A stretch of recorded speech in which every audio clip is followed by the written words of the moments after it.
What we're going to do here today is talk digital best practices for on-air talent. So we have an all-star panel here with us today to talk about how they prioritize digital, how they post on social platforms, what they post on social platforms, what platforms they choose to post on, all that fun stuff. So my name's Austin Kellerman. I'm the VP of Local Digital Content Strategy for Nexstar, based out of our Irving office. I do digital now, have been at the corporate office for 5 years, but 11 years prior to that, I was a news director. So I understand the challenges, the speed with which you have to work as on-air talent, all the different things that are pulling you in different directions. But we know that digital is a growing part of our business. It's where a lot of people are moving to in terms of our users and our viewers, right? And so we're here today to talk about how we balance all that. So our agenda for today, we'll take a look at our overview of kind of digital priorities as a company. We'll look at how we prioritize our websites, Facebook, Instagram. We'll talk about Twitter, and then Mitch will also talk about how to balance it all and everything we're trying to do. And we'll have some action items for you too, some takeaways. So not everything you're going to hear today is, some perfect corporate approved plan, but it is going to be real people doing the jobs you're doing, talking about, how they prioritize digital in their day, what they focus on. And hopefully it gives you some inspiration to come up with your own strategies, maybe refresh your strategies, maybe try something new. So let's start real quick with our digital priorities. And we're going to really take a look at two buckets here. The first one's going to be our websites. This is what we own. There's monetization growth that we've seen over the last few years. That's a big priority for our stations moving forward, to continue to monetize and grow the money that we're making from digital. We largely control the success of our websites, right? Because we own them. They're an extension of our station. They're an extension of our newscast. They're part of our business structure. The other side of things, social media, a little bit different, right? We don't own it. There's some monetization, but it's somewhat limited. We have to adapt to their changes, which we see pretty darn often, right? Algorithm changes, ownership changes, owners throwing fits on social media, all that sort of stuff, right? So we really like to look at social media as more of a promotional tool, and it's a really good promotional tool. It's a tool that where we can promote ourselves and we can grow our brands and create loyal relationships with people who consume our content. It's also a way to be able to get people back to our websites where we can monetize them. So I want you to kind of think of it in those certain ways, right? One bucket for our websites, one bucket for social media, each of them important. A real quick digital overview. So just like TV ratings, here at corporate, we track digital numbers and have growth goals, right? So kind of our own rating system.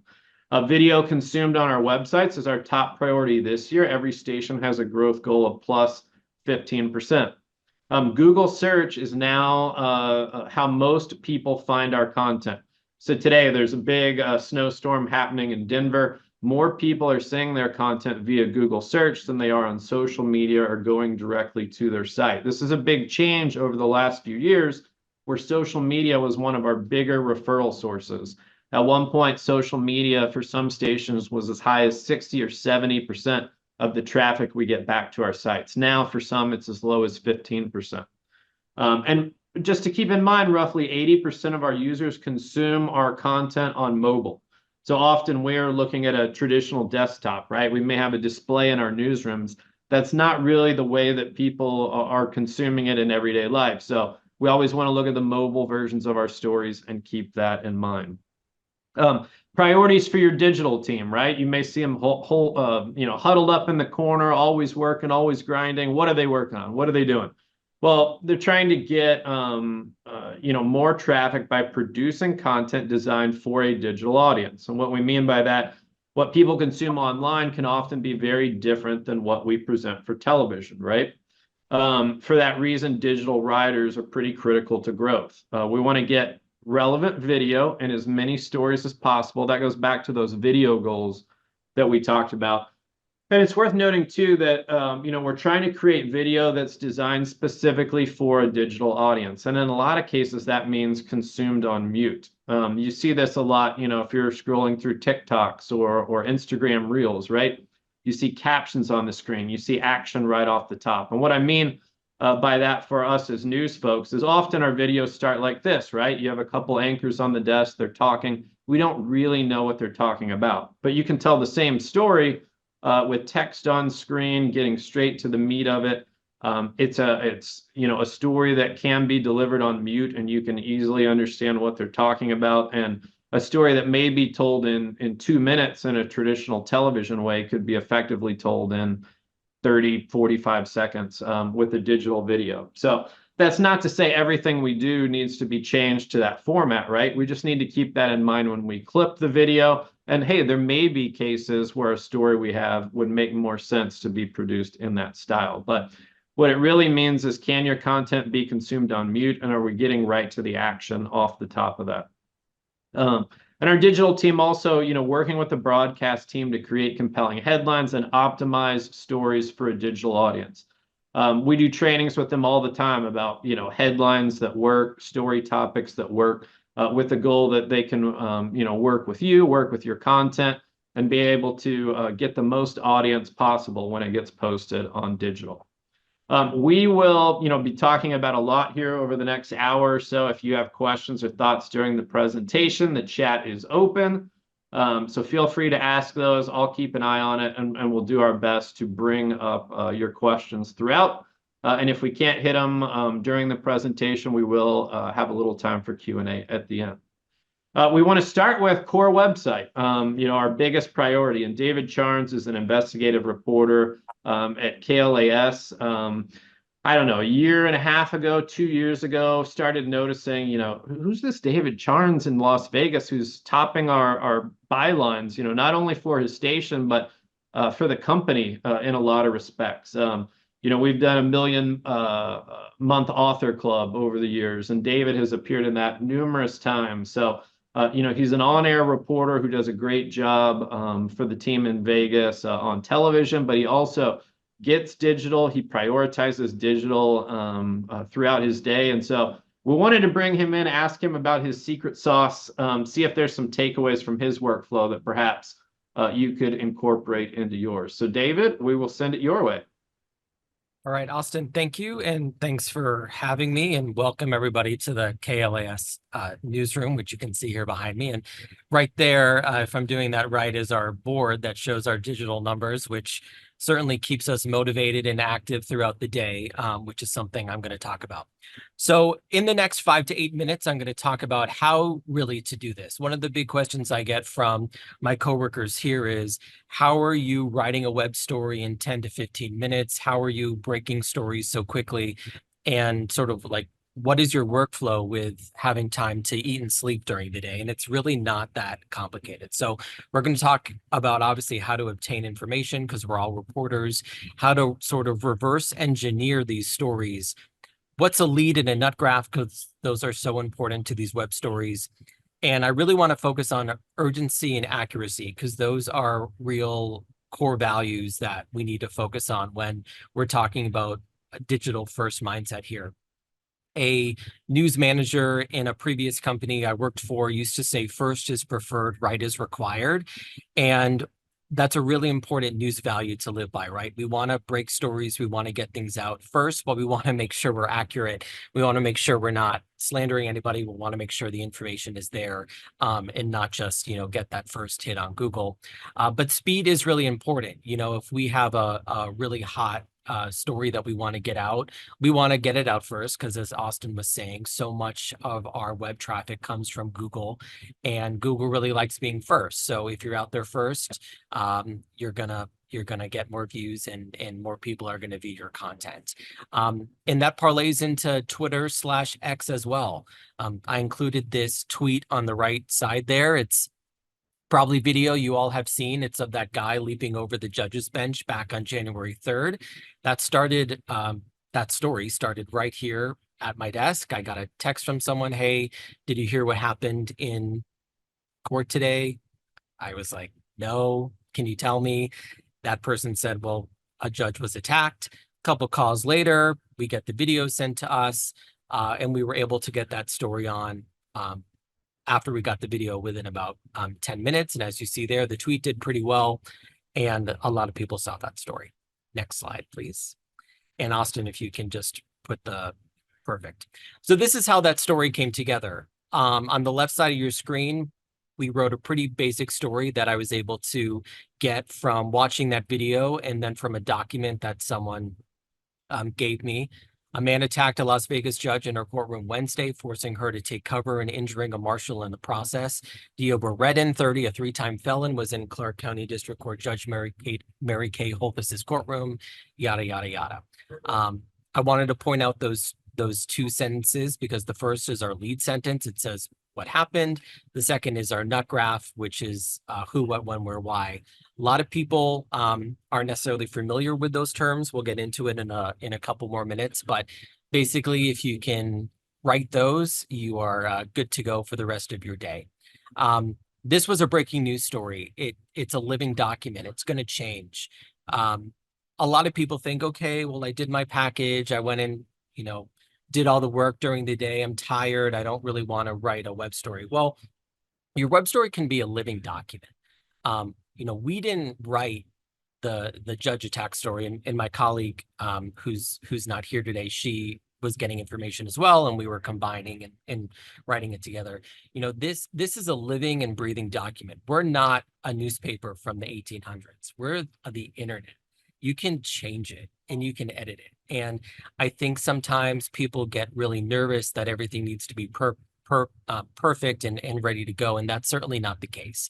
In this web story, we had a couple lines, we had the video. Obviously the video spoke for itself and it's pretty crazy video to see, but we were able to get that out fast and get it out. And then we added to it throughout the day and throughout the night. And I just wanted to reiterate that, I fronted that story later in the day. We had elements coming in throughout the day. We got reaction from the chief judge about what happened. We heard from a court spokesperson. So all this information is being added to the story throughout the day, and the story may change. The story, Deobra Redden, a three-time felon, well, I might pull up a document finding out, okay, well, he actually has a felony in California. Let's make it 4 times. These things can be updated throughout the day, and this isn't, a finite piece of print journalism by any means. Next slide, please. So let's talk a little bit about how these stories are coming together. So as I said before, there's our lead and our nut graph. Again, the lead sentence is what you're using to grab in a reader. You might think of it as the first line of your tweet or your X post. I don't know what we're calling it now. And then your nut graph is the who, the when, the why, the other piece of information. And then I say here, and then add. So then you're adding all the other stuff. I didn't do a package this day because I happened to be anchoring this day and we did a whole anchor-driven series of elements. But say I had gone out to the courthouse and I had done a package and I talked to the chief judge and I talked to a witness. All I really had to do if I were going to put together that web story in my workflow is to write my lead sentence in my nut graph and then copy my package script into Word and then re-edit it. So basically put it into a web form. I don't want to see a transcription of my story because that's not journalism. That's not web journalism per se, but I want to see it as a digital story that makes sense to a web audience. So on the right-hand side is an example of a story I wrote in about 10 to 15 minutes based on a court document. So obviously we all know about January 6th. Several people have been arrested, or more than 1,000 at this point. Several people arrested here in Las Vegas. This was an indictment we received one day, I think a couple weeks ago. I read that indictment over. As I'm reading that indictment, I'm taking notes in Word right here at my desk. I'm saying, okay, FBI arresting this truck driver, Bradley Nelson, blah, blah, blah. And I'm writing that story, quoting from the article as I'm quoting from the indictment as I'm going through that indictment. I write this web story. And then what you're actually seeing is what I sent to our producers. Because while I write a lot of web stories in these news nuggets that we get throughout the day, I don't necessarily have the time to write every single VO or every single news gathering element that I'm getting. So in this story, you see I bold it. So the producer can take this information and say, okay, well, David went through this indictment. I don't need to do that anymore. But here's the information. FBI arrested a guy at the Capitol on January 6th. His name is Bradley Nelson. He's from North Las Vegas. He admitted to the FBI he was in the building. They arrested him on Wednesday, according to these court documents. He'll be in court, later this week. He's the fourth one from Las Vegas arrested. So I've done my part as the reporter and digital person. I've sent the information and said the information for the producers or what they need. We're all good to go. And hopefully this gets in a broadcast. Next slide. So parlaying on that, you can really write your web story along with your TV story. As I was saying before in the Judge Attack story, you can copy your package script into Word and then format it for AP style and as a really tangible web story. But you want to keep it simple. You want to use that urgent writing. You want to be accurate, but do not simply copy and paste and transcribe. And this is one of my favorite examples of that, because this is a web story that was on our website a couple of years ago. I'm showing it because the people all involved in this product no longer work for the company. They've all moved on to bigger and better things. But I'm going to read this web story out, or at least the first 2 lines. Finding bones. It's not something you don't hear about every day, which doesn't make sense, but that's what was online. A Las Vegas couple who lives near Tule Springs and Floydland Park in the north part of the Las Vegas Valley discovered some questionable bones while building a pool in their backyard. The bones are believed to be from an animal, but there are certain things people should do if they make this kind of discovery. The crew digging the pool did all the right things when they unearthed the bones. So think about that for a second before I give away what this was, but I think some of you might have figured it out. The lead sentence here, finding bones, it's not something you hear about every day. Well, does that sound like an anchor intro to you? Because that sounds exactly like an anchor intro to me. I see anchor 1, finding bones. It's not something you hear about every day, but a Las Vegas couple who lives near Tule Springs and Floydland Park discovered some questionable bones in their backyard. And then the next line is the reporter intro. Well, the bones, let me tell you, those bones are believed to be from an animal, but there are certain things people should do if they make a discovery. Like I can see her doing the live shot in the pool. And she had a really great live shot. She was in the pool, in the pool where they found the bones.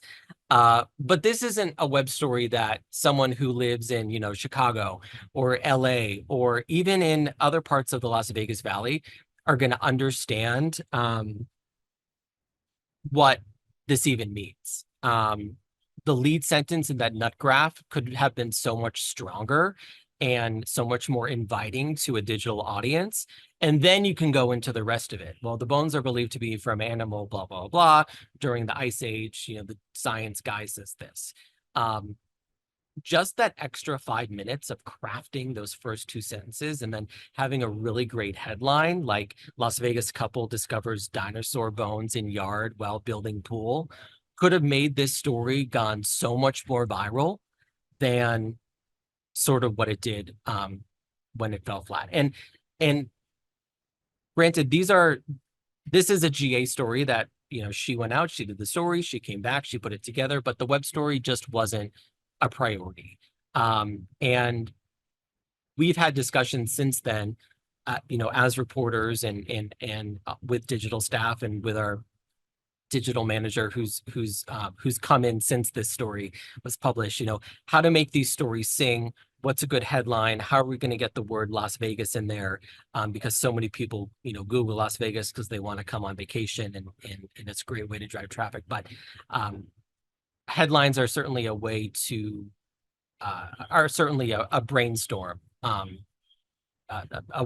We're bouncing off each other to think of that. Next slide, please. Here's another example. So this one's sort of disgusting. Vomit fraud on ride shares. Passengers charged high fees. This doesn't mention, Las Vegas in any way. It's really disgusting. It has the possibility to go viral, but the lead sentence, vomit fraud, has been happening on ride shares when drivers stage throw up in their car after a ride to charge their passenger a high fee. I mean, that's a really poor lead sentence. The nut graph there is trying to drive people in a little more, but I would have said something like this, ahead of New Year's Eve celebrations that hundreds of thousands of people are coming to Las Vegas. Drive, ride share drivers. Sorry, I haven't had enough coffee yet. Ride share drivers are warning about so-called vomit fraud. And then I'm like, ooh, what's that? Click, and then we sort of, get that audience. Then, if I had shared this story on Twitter or on Facebook, like I know that people would be texting me and being like, oh, I saw that vomit story in Las Vegas. So just another example of how we're already doing the work. Like the person who wrote this already did half the work. You just have to sort of make it sing and make it work for our audience. Next slide. So I wanted to show a little bit about a recent one, which is an arrest report I got about a guy who was threatening our governor last week. He thinks that the governor killed his neighbor. He's obviously suffering from mental illness, but there's a whole long story there that I'm working on. But this was an arrest report I got. Standard arrest report. On the right side is my lead and my nut graph, man accused of threatening the governor. From documents we obtained, Stanley Weaver refused to appear for his initial court hearing. Then when I did the package on this day, I just copied this into Word and I added to where I put the plus signs. And then here's our anchor intro. This was actually a still that aired that day regarding this, but I wrote the web story. I'm sorry, I wrote the TV story, which you see here, off of the web story. All right, News Now investigators first to tell you a man is accused of threatening the governor and his family. You see there the lead sentence, then the nut graph. Stanley Weaver, the third, refused to appear in court. He's accused of stalking the governor's family. And then I go into the information. So the real big takeaway from me spewing for the past 8 minutes is this isn't really difficult, and it's already part of so many people's workflow.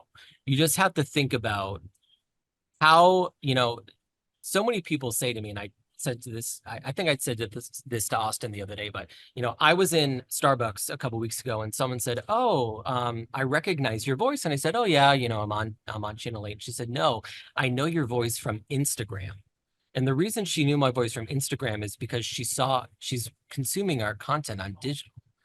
And it's because we've figured out a way how to be the top Las Vegas news source because we write good headlines and we write clear stories, but it's just like an extra 5 minutes of our day.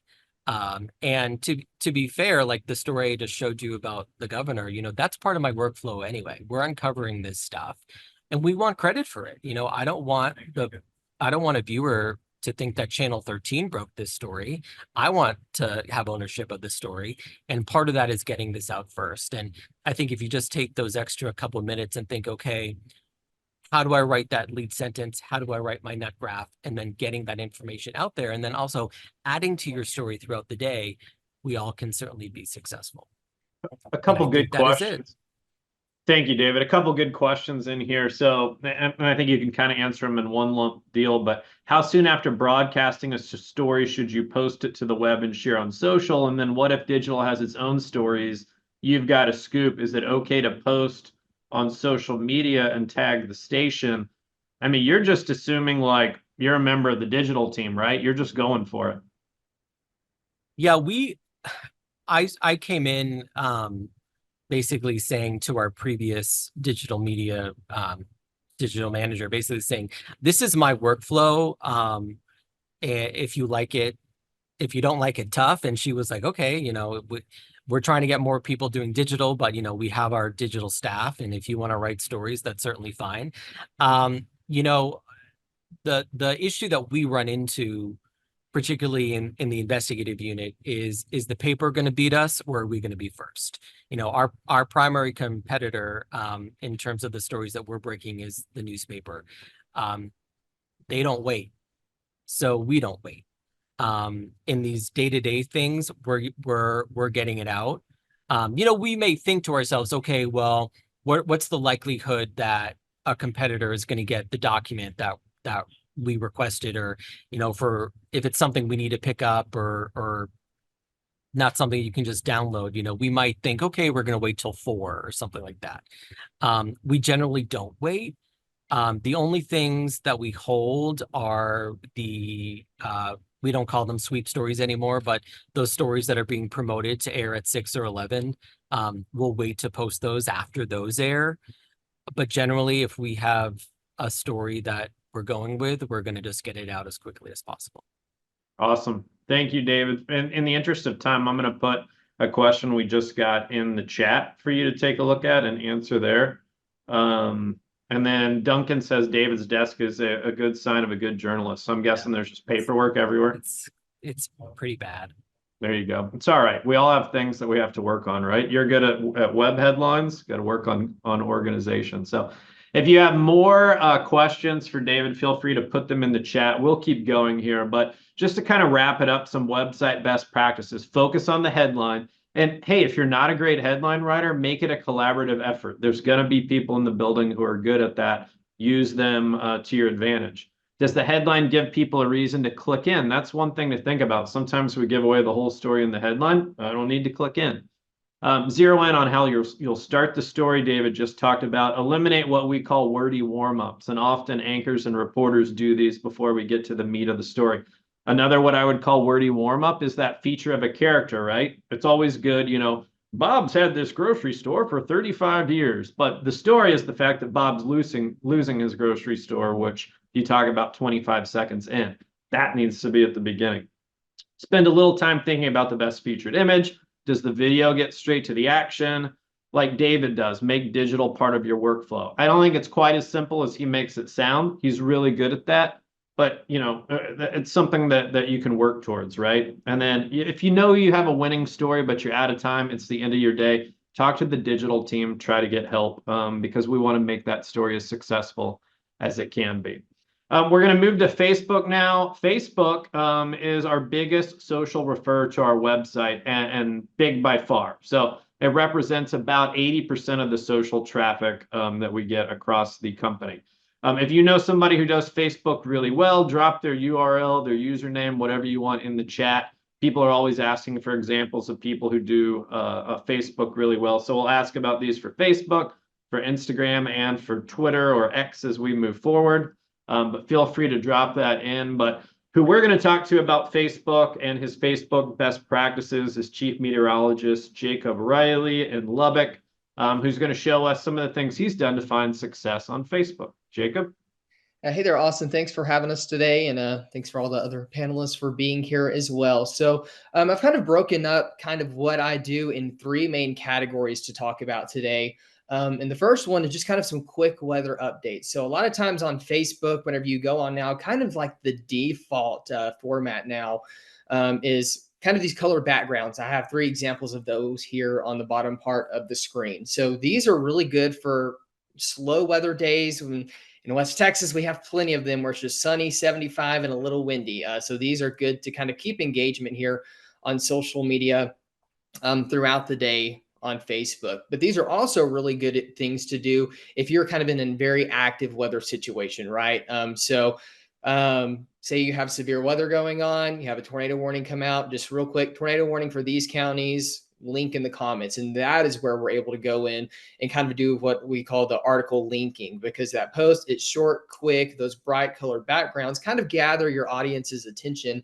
And then they'll go to look through the comments for that article. And that's kind of how I try to focus on kind of driving them back to the website, right? Because as Austin mentioned in the intro, there's very little margin for profit on social media. And the main driving factor, again, is to do that back to the website to get them there to get those clicks. But again, I've provided a couple of examples, two of them kind of more recent. We had a baseball game going on with Texas Tech, and we had some snow showers moving through the region. Wasn't really going to be impactful, but hey, we've got some of this going on right now. Cool to see. In Texas, snow is always a big thing. Then link our forecast article in that comment section so they can go and see kind of break down the details there. Not really impactful, but again, another way just to drive them to the website. We've had some massive wildfires going on in the Panhandle, further away from us. But again, a cold front moved through the other night, brought the smoke into town, and people were very concerned. Hey, do we have a fire? It's orange outside. We've got a lot of smoke, and just kind of hit that home again. Hey, nothing going on here, but our sister station up in the Panhandle even linked their articles. This is kind of what they're looking at there right now. And if you want to watch that coverage there, you can. But for us, again, not a concern. And then the other morning, we had a quick moving snow event move through. Just kind of a quick update there, like, hey, we've had some snow over portions of the region. Like I said, snow is always a big thing in Texas, so people kind of freak out about that. But you can see they did relatively well in regard to interaction on social media, and hope to think at least some of those people translated over to the website to get some more feedback there. Another thing, especially for on-air talent, is personal post. People can get the same story from any station they watch in town, but why do they want to watch you, right? Why do they like you? So try to let that personal side of you come through, whether that's maybe I have 3 children of my own, so I like to just post about them a little bit sometimes, kind of what we're doing. Also, if I'm involved, and one of our fellow panelists, Kristen, does a really good job of this as well with her school visits on social media. So I went to a weather conference a couple of days ago and was like, hey, I'm going to be out of town for the next couple of days doing that. And another thing with the 2 colored background images I do here, and I'll preface by, you have to tread lightly with this. You have to be really good kind of about knowing your audience, knowing people you interact with. It's just kind of being a little snarky back to them sometimes. I know it's easy for us to kind of get those backhanded comments on social media sometimes, but for my audience, know them relatively well. Most of the ones that frequently interact. So in Lubbock, it's an inside joke. Nobody knows how to drive when the sun comes up. People are upset about not getting snow. So I said the reason it doesn't snow is because we don't even know how to drive whenever the streets are dry and it's sunny and 75 degrees. And then, of course, you always, the other example on the bottom, I'll believe it when I see it crowd with weather. That's a big thing people like to say. So we had a big snowstorm on Super Bowl Sunday. Portions of our area saw over 1 foot of snow. So just kind of picking back again with them, saying, hope or believe it when I see it, crowd is enjoying their snow day today. So again, with those type of posts, you kind of have to tread lightly, know who you're interacting with, know who you're dealing with. But again, kind of those, like with the believe it when I see it crowd, like also in the comments, if you want to know how much more snow we're getting, click the link to the article here, take them to the website. So that's kind of the main driving factor with all of the posts on social media, but Facebook specifically, just bring them back. You can see kind of it involved with the interaction there on these posts. People like it. People tend to engage with it. So, and then we'll go to the next slide. Kind of our last post here is just knowing the people you're talking to. And it kind of goes in hand there with the tail end of the personal post portion of what I'm talking about with today. Learn what your audience likes. So with Austin's kind of open question for the group today, if we could go on vacation anywhere we want to go, Ruidoso, there's the picture there from their first snow from this past winter season. People in West Texas, Lubbock specifically, that's like one of the #1 vacation spots for them. And you can see just posting that, we got over 13,000 reactions on that just picture image, as well over 1,000 shares on Facebook. And so kind of just knowing the general areas people like to tend to frequent here in our area is crucial to that. West Texas weather is always wacky. 1 week, we literally had high temperatures in the 90s across portions of the area. And a couple of days later, portions of the region saw up to 3 inches of snow. It changes so quick out here. So the middle post here, just kind of joking, get your bingo cards ready. You literally throw a stick, and that's what the weather is going to be wherever it lands this week. So just kind of having that humorous aspect with your target audience, knowing too, kind of like what they like to interact with, what they like to see on social media, because it's easy to just be like, here's your forecast high for the day. Here's your forecast low, details on the website. But something more engaging like this, kind of as David was mentioning, kind of the headline or kind of that headline line itself, what's going to grab their attention. Stuff like this is grabbing the attention, and then even linking that article sometimes in the comments or even in the post itself gathers more of that traction over to the website. And then on the bottom right side of the screen, just a bit of more of that humor that people like to interact with, and just show that you're more of a person, not as much of a robot on social media.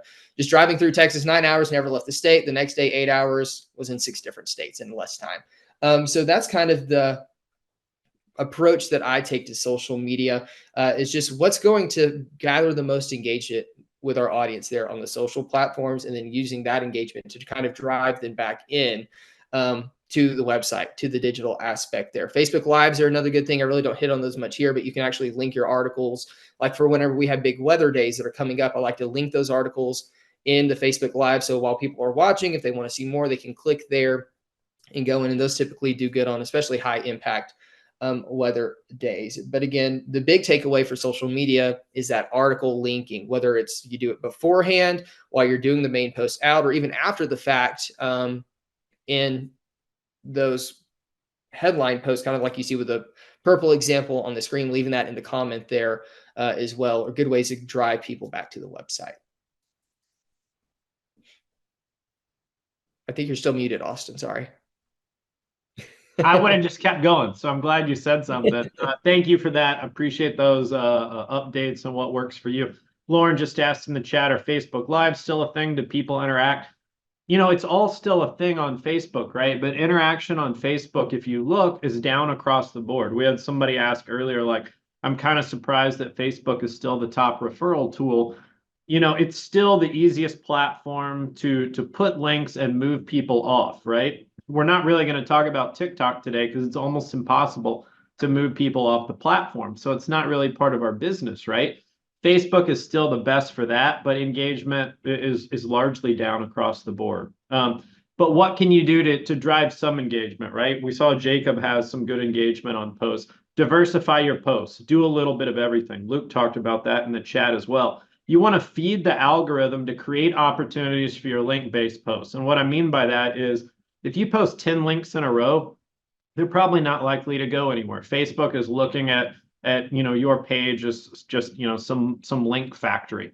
But if you're doing those questions that drive comments like Jacob was doing, that's going to help just drive overall engagement on your page so that when you do post a link, people are more likely to see it, right? Because your page is more than just a link factory. Think about posts people are likely to share, comment on, or like. That works with any social platform. Don't forget to be social. That's a lot of what Jacob's talking about is, if people feel like, oh my gosh, Texas is huge, I can get across it in 8 hours, but in 8 hours, I can get across 4 states. If that's the type of thing people talk about, mention it, right? It doesn't have to be TV polished. He could post 7-day forecasts and fancy graphics from his weather system all day, but that just looks like everything else, right? Post starting to take off, add a link, which you talked about, engage with people's comments. They comment, whether it really on any social platform. If they comment back to you, if it's a positive interaction, if they're seeking more information, be sure to respond to that. All algorithms like when you respond to it. Invite people to like your page. Newer likes are better. What do I mean by that? If somebody likes Jacob's post, you can click into that like button. It's going to show who liked it, and then you can invite them to like your page. What we found is a lot of our pages, which are legacy in nature, right? They've been around since the beginning of Facebook time. They may have 300,000 people who like the page, but it's been years since some of them interacted with the page, right? If you can gather new people to like your page, Facebook is more likely to feed your post to those people because they recently liked it, right? So if you can draw in a new audience, it's going to help. Experiment with Reels. We'll talk more about that in the Instagram area, but if Facebook is pushing something, it's a good place for you to kind of experiment. Now, when you go in the app and you start typing text, it often gives you kind of one of those graphical prompts with the colorful background like Jacob showed. That's Facebook saying, hey, try this, right? We're prioritizing this. And they're doing the same thing with Reels. So we can talk more about that as we move forward. Jacob, if you can keep an eye on some of the Facebook questions in the chat, we will move forward. Now talking about Instagram, a great brand building tool. I like this as probably one of the best promotional tools. But when we talk about does it get traffic back to our site, it doesn't. So from my side of the business, the digital side, which focuses on core websites, we don't talk about it a ton. It's 2% of our social traffic. But for talent, I think it's a great brand builder. Know somebody who does Instagram really well, again, drop them in the comments. Would love to be able to check out their pages and see what they're doing that's unique. But speaking of, who does something unique, Kristen Curry, meteorologist at KXAN. Jacob alluded to some of her successful posts, and we'd like to talk a little bit more with her about what she's doing and what she's found success in. All right. Good afternoon, everybody. Thank y'all so much for having me. I appreciate the invite, Austin. So this is just kind of what I have found successful. I know it's not a perfect recipe for everybody, but I would say about 75% of what I do on Instagram is building my brand, letting people know who I am off the TV. And that starts with what people like, and that's the bloopers. They like to see us mess up. They like to see us acting funny. I mean, obviously we don't want to be silly. And I know that's, you know, easier for weather to have a little bit more wiggle room. I am a meteorologist, so I can get away with a little bit more than some of our investigators. But one of the bloopers I had earlier this year was not knowing I was actually on air. My IFB had fallen out, so I was the first thing out of commercial break. And I told everybody at home that it was getting really hot and getting really sweaty. And I'm looking up at a photographer thinking, why is he waving his arms and screaming at me? You know, had no idea.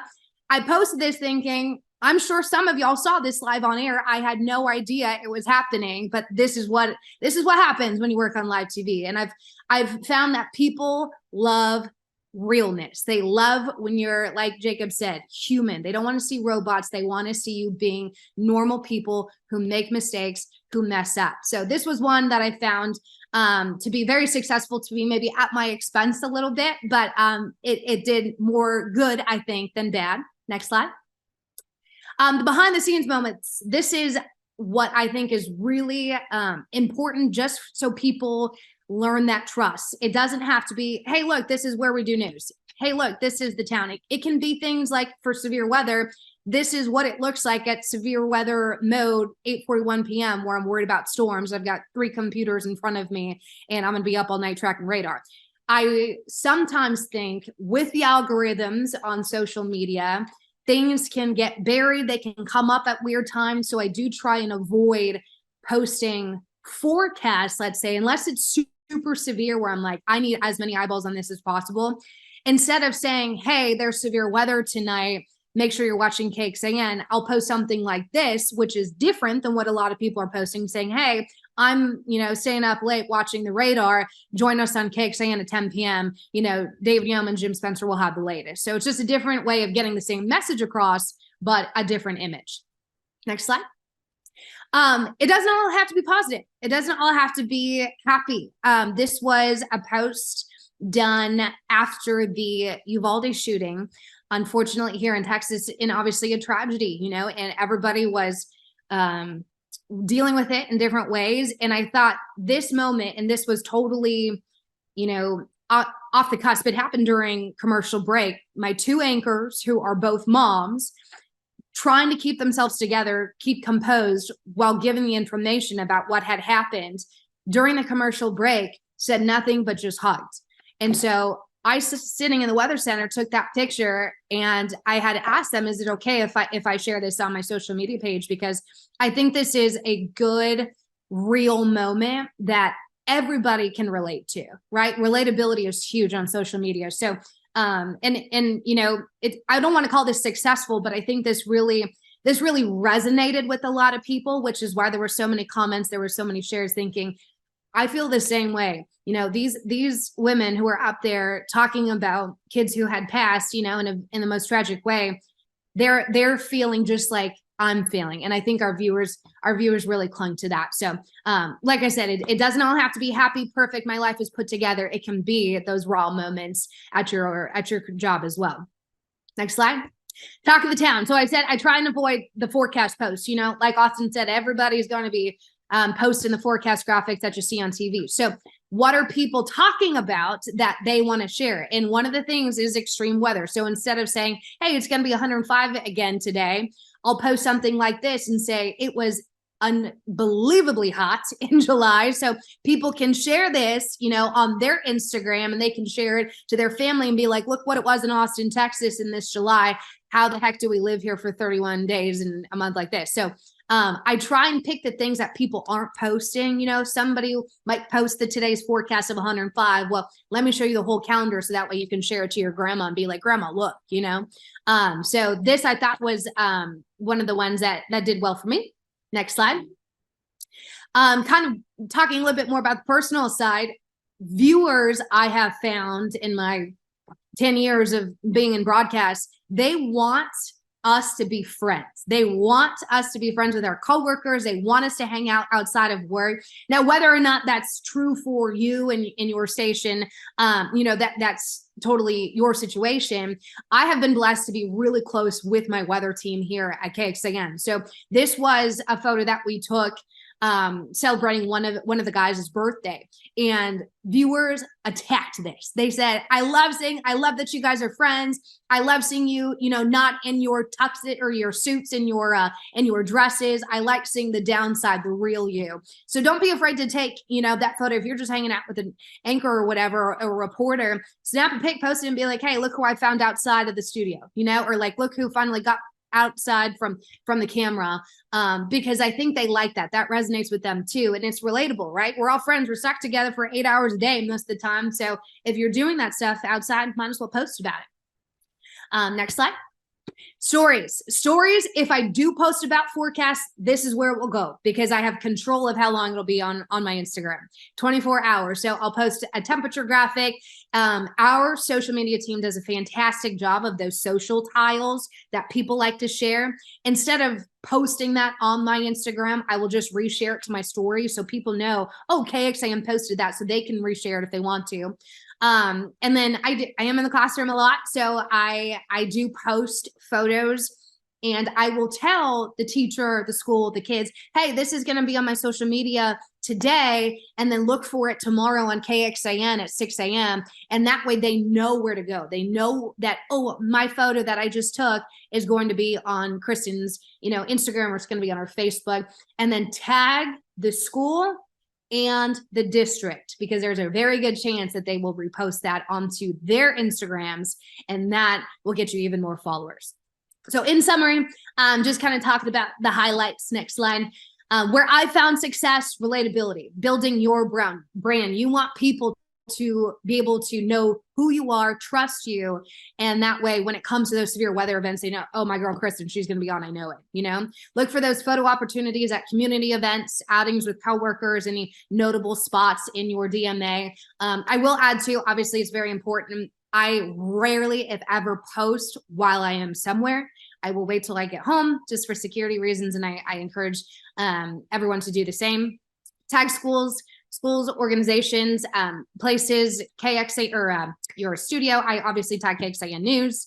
And then consistency in your handles. This is I wish I knew 10 years ago when I first started in Lubbock, Texas.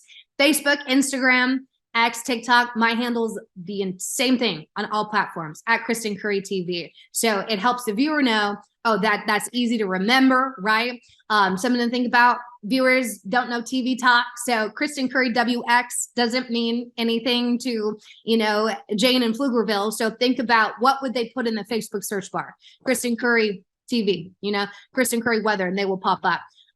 But like I said, that's kind of what I found works for me. And I don't think I do it perfectly, but luckily this has been my way to connect with viewers outside of the TV and help them get to know me in a respectful and work appropriate way. Great stuff, Kristen. Appreciate that. And Pflugerville is a real place, right? Pflugerville is a real place that starts with a P. Yep, there you go. Gotta love Texas. So appreciate that. And there's some good questions in the chat if you want to take a look at that and kind of lend your thoughts to that. So when we talk about Instagram for your feed, we're obviously different than stories, right?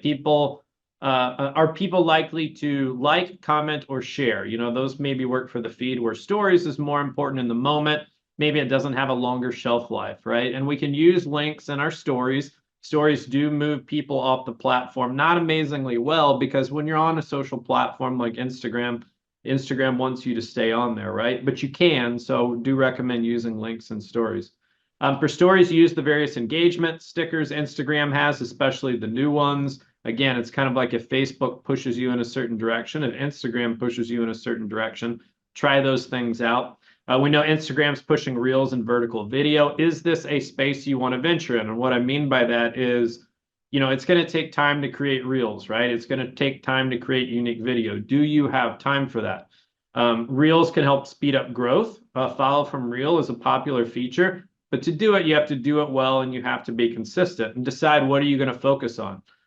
You've heard a lot today about people talking about building their brands. What is your brand on these respective platforms, right?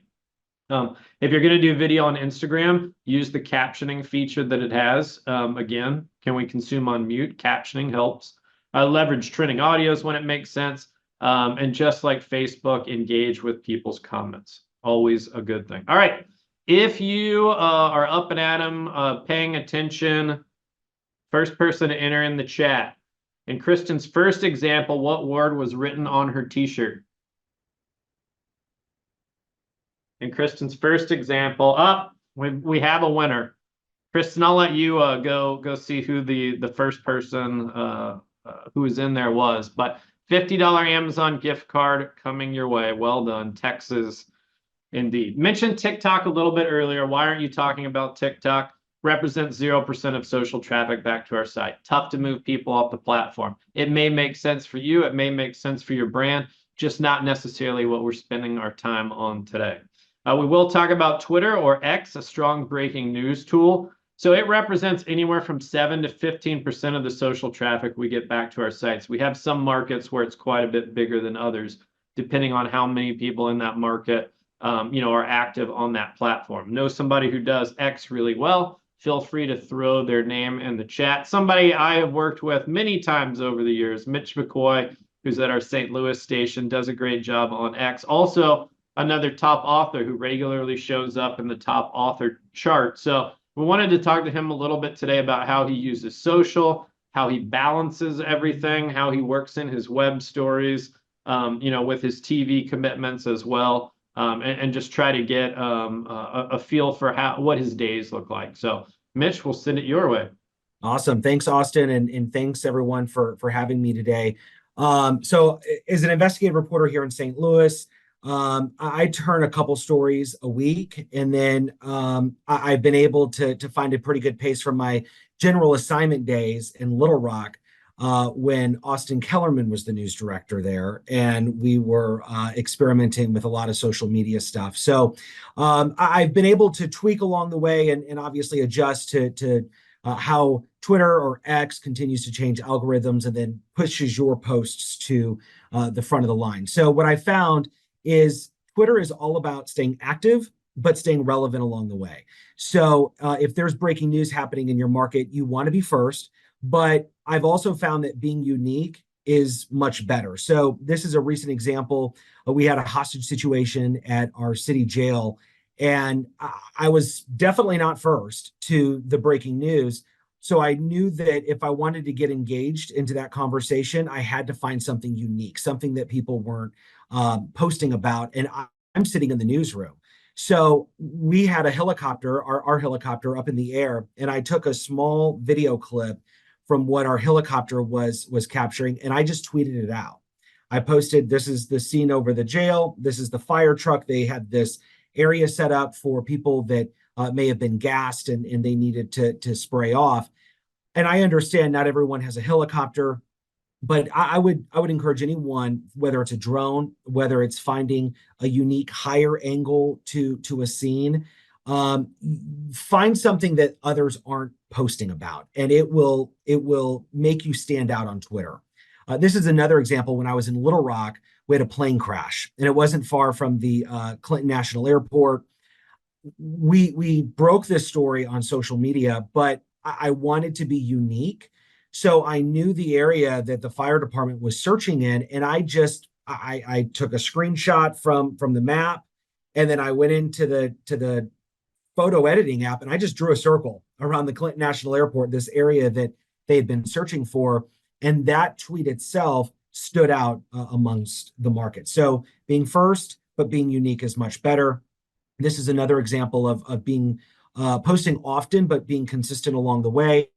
I wasn't on these stories, but I found ways to engage. In this one, another hostage situation. We have more than just hostage situations in St. Louis, but this one we knew a man was holding a woman and a child hostage. I just took the story from our website and I tweeted it out, and the digital team was notified. I tagged them in it and they retweeted it. It just kept the story going. And in this case, to the right, I was not on this one. It was an escapee, escaped from the hospital. I'm on the media releases with county police. I saw that they had released the person's mugshot, and I posted it. I tagged county police in it. Maybe they'd retweet me, maybe not. They didn't. But our TV station did, and it showed that I was being active. And I knew what was going on in the market. I knew what was going on in St. Louis. So that's really, really important, especially if you're new to a market like I am. I've been in St. Louis for about a year. I'm putting my name out there. I'm letting people know, hey, my feed, I'm letting you know what's happening in St. Louis. So one of the best practices I found, especially working out in the field, and I think David hit on this very well, was communicating, letting your web team know what's going on. So I will always make sure, I'll always loop in our web team on what's happening. If there's something that I know that we're going to have to get this out immediately on digital. So in the screenshot here, this was a hot roll or an unscheduled interview with someone that was leaving court. And I'm somewhat aware if there's other reporters around, I'll try and record the hot roll on my phone while also holding the mic. In this case, it was just my photographer. And so my photographer rolled on it. He saved me the video and I was able to tweet it out. I notified the web team, and then they were able to take that video and embed it into our web article. So they knew what was going on, and we were able to send out push alerts and let people know, hey, this guy just left court. This is what happened. And we ended up getting a lot of views on that. But what I found is that when you're posting and you're communicating, your Twitter feed can serve as multifaceted messaging. So if you're sending out, or if you're sitting in court and you're sending out tweets and real-time updates, your digital team can be looking at that and crafting a real-time web story with quotes, and they can be updating an article in real time. So at this example to the right, I was sitting in court, Maggie Sutherland, in a kidnapping case with her daughter, Sydney. I was able to send out these tweets, and our web team was updating that story in real time. We found great success in that, not only in the Twitter feed, but then people were going to our website because they knew that that's where everything was being constantly updated. So I think that, and I think David would agree in Las Vegas, when we find something that is a hot topic, we keep going. We don't stop. It's just the beginning. So we started an investigation into cities towing cars from driveways with expired license plates or expired temporary tags. It blew up online. I mean, it was something that I just had that gut feeling. I knew when you talk about, government overreach, you talk about the police, and especially in a community like Minnie, that has had a difficult relationship with law enforcement, when the public is relying on journalists and the media to hold these individuals accountable. We had Ferguson. So this city is one that's still reeling from the effects of that, in putting trust into journalists of holding some of these government officials accountable. I knew that this was going to take off. So I posted this on Facebook, and let our web team know. They shared my post. And then the next day, we reposted it. And so we just kept pushing it out. But then what I found is, with the web team sharing my post, I started receiving new followers. But then I started getting a lot of tips about other cities towing cars from private property. So we started a whole series on it. We did almost a dozen stories of municipalities towing cars from private property. During the course of that investigation, we ended up getting about 500,000 views on just that, and in various stories in different municipalities, not to mention a federal lawsuit with one of the cities being sued. So we're doing good work on that part. Part of being a hot topic and keep going is missing people, especially when you have a law enforcement aspect to that, because this is a woman that was dropped off in the middle of the national forest and was dropped off by a sheriff's deputy. And so we ended up hearing this very unique, different twist to this case. And we kept going, and we did several stories. We did Facebook Lives, and we found great success in using Facebook Live to communicate with our audience about this missing persons case. And we ended up doing, I want to say it was 6 or 7 different stories, but we ended up strategizing along the way, and we ended up getting close to 200,000 views in just a matter of a week on just this missing person case. And it allowed us to strategize because the case was ongoing. We were waiting for a cause of death. So I talked with Joe Militzer, our digital manager, and I said, what can we do to keep this going? And an idea was to do a long video, about a half hour long, with a law enforcement expert. And we have a whole digital studio. And the law enforcement expert came in and we just talked. We talked about the case. We went through the entire timeline from start to finish. It did great. We shared the video on YouTube. That received, I want to say it was 7, 8, 10,000 views in the matter of a couple of days. So if you find a hot topic, don't be afraid to keep going. But if you're seeing success in a hot topic, that's when you have to hit on your Facebook Lives. That's when you have to start using your digital platform to even push to your newscast. I came in after this woman's body was found. I did a Facebook Live at my desk. It was 8:30 at night. And I said, okay, in a half hour, we're going through all of this. It's the lead story at 9 o'clock. It's something that you can watch live. We'll have the very latest on it. We'll walk through the case timeline, and we found a lot of success. It was one of our top Facebook Lives for the month. So definitely keep going. But it's finding the balance. You don't want to be doom and gloom all day long. You don't want to be doom and gloom all the time. So finding a regular balance is going to be first and foremost a top priority in finding what works for you and what doesn't.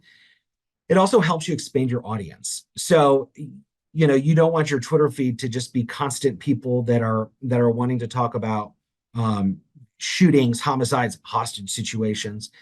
You want to find that difficult balance so that way you can keep your audience growing. So we have a fire chief here in St. Louis who's been here forever. Everyone knows him.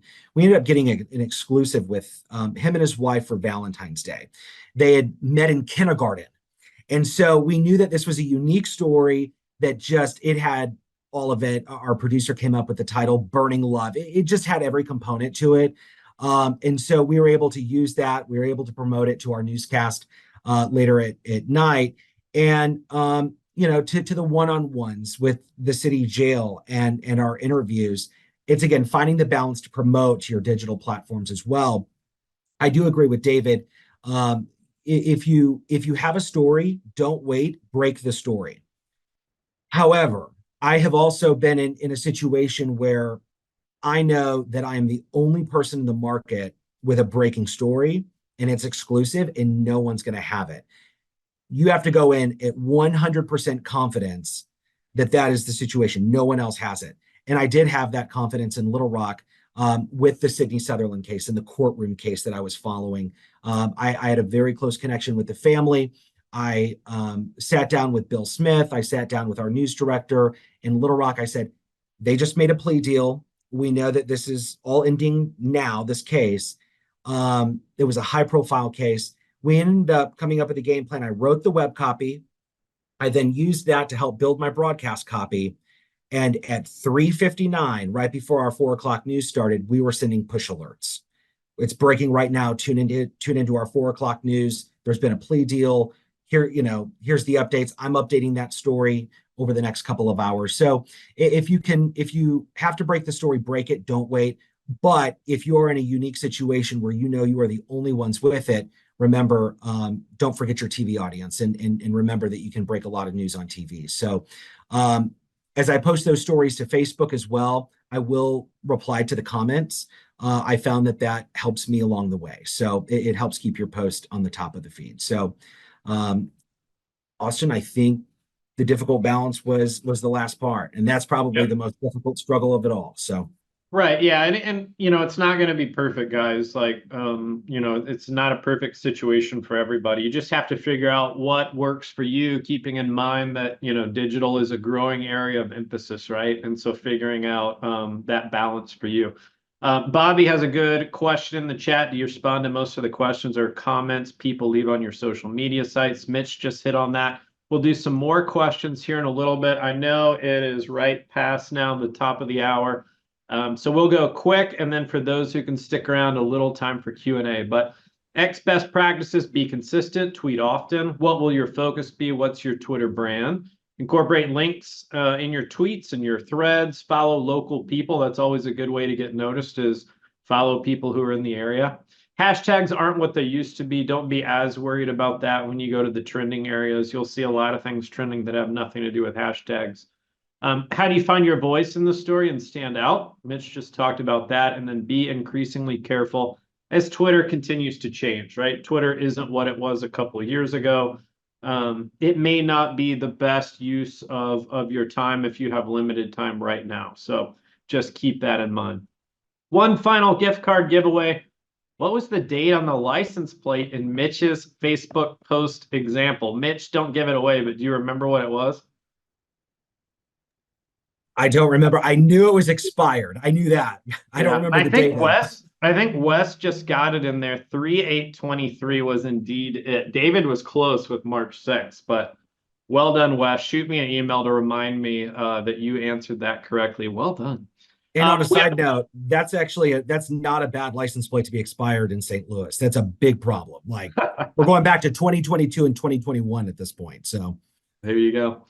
So we do have additional training about, hey, if you have a clip that could go viral, what do you do? Meaning, you know, if you post it on something like X and it goes all over the place, it can get taken by the big outlets and suddenly you've lost ownership of it. So I'll send out the deck after the fact. There is a link for that. But just as we kind of follow up here, overall action items, figure out your balance. Be aggressive in the digital space, diversify your skill set.